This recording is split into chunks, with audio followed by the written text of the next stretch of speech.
So in today's video, I wanted to talk about something that trips up every beginner guitarist at one point or another, and that is strumming patterns. And this is something that I didn't realize until I was a teacher, but it's this really simple trick and way of thinking about what your right hand is doing when you're strumming that I think will lead to a lot of success in learning new strumming patterns and actually executing them. So one thing that I see all the time with students is if we took a simple strumming pattern, say down, down, up, down, up.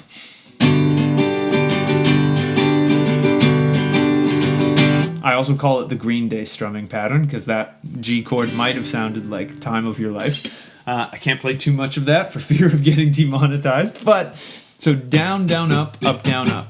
A lot of my students, when they kind of come to grips with this strumming pattern, or just different strumming patterns in general, struggle and they go off kilter. And that is because they try to put downstrokes in places where there shouldn't be downstrokes.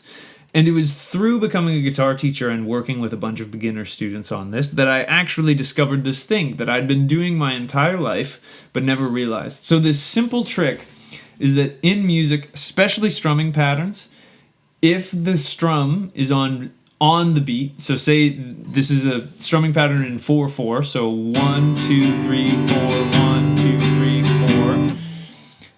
If it is on 1, 2, 3, or 4, it is always a downstroke. And if it is on the ands, so 1 and 2 and 3 and 4 and, it's going to be an upstroke. And anytime you break this rule, it will lead to your strumming sounding unnatural and not very consistent, at least in the case of this. So if I were to break down what's happening in this strumming pattern rhythmically, the beats that I'm strumming on would be 1, 2, and 4, and 1, 2, and 4, and. And if you notice, 1, 2, and 4, and. I'm following that pattern exactly. That's why it's down, down, up, down, up. And the reason that if you betray this down, down, up, down, up, if you have really good time, you might be able to compensate for it. So I could probably play this. Actually, it still sounds stiff if I do it with all downstrokes. It's rhythmically correct, but it doesn't feel as good. So when I did that, all of the ands were on upstrokes, and any strum that was on the beat was on a downstroke. 1, 2, and 4, and.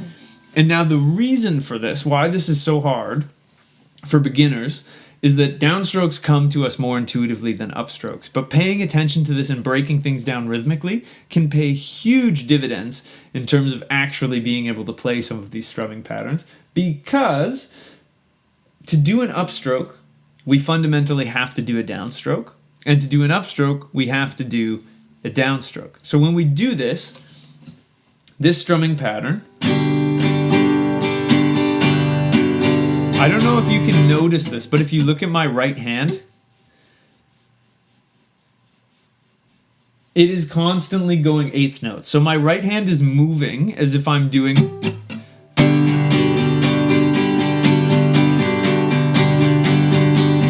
Now the trick to playing that strumming pattern is that I'm only bringing it into contact with the strings on the notes that I want. But when I go, there's a silent upstroke in there, right? So I go 1, 2, and.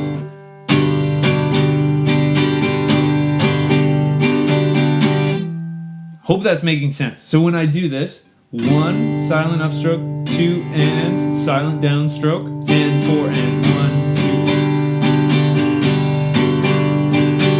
So my hand rhythmically is just going in eighth notes. 1, 2, 3, 4, 1, 2, 3, 4. And this is true for all strumming patterns. If I went to a different one that's fairly common in acoustic guitar songs, say it's a ballad, and let's talk about one that's maybe in 3/4. So if we were in the key of 3/4, a really common strumming pattern that happens would be.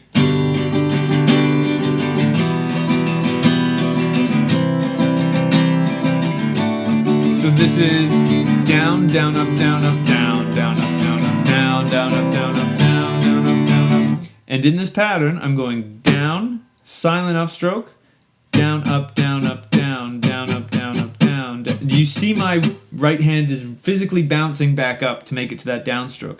If I broke down that strumming pattern rhythmically of down, down, up, down, up, down, down, up, down, up, down, down, down, down, it is 1, 2, and 3, and 1, 2, and 3, and 1, 2, and 3, and 1, 2, and 3, and 1. And once again, we see that every single down strum is on the beat. 1, 2, and 3, and every strum that's on an upstroke is on an and. So this is always going.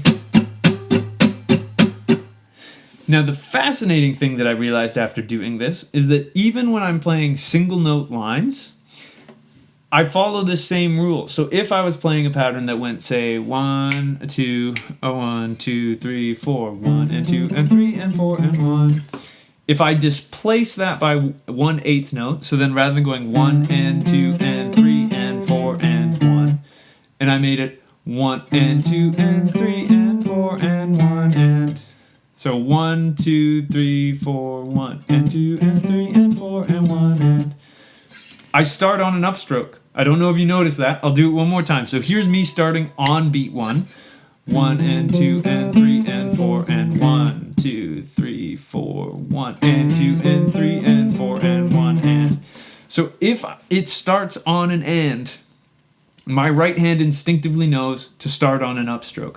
1 and 2. Da, da, da, da, da. So that was 1 and triple it 3 and 4 and 1.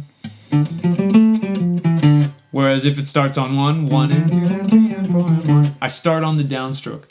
So there's this rule that governs our right hand in that if it's on the beat, we want to do a downstroke. If it's off the beat, we want to do an upstroke. And I wasn't even aware of it until I started teaching guitar lessons and I started seeing my students struggle and going, oh, that's what's going on. So I really hope this made some sense. If you have questions about this, please leave them in the comments if I wasn't clear about anything. But if you enjoyed this video, I'd really appreciate it if you could like and subscribe. It really helps out small creators like me.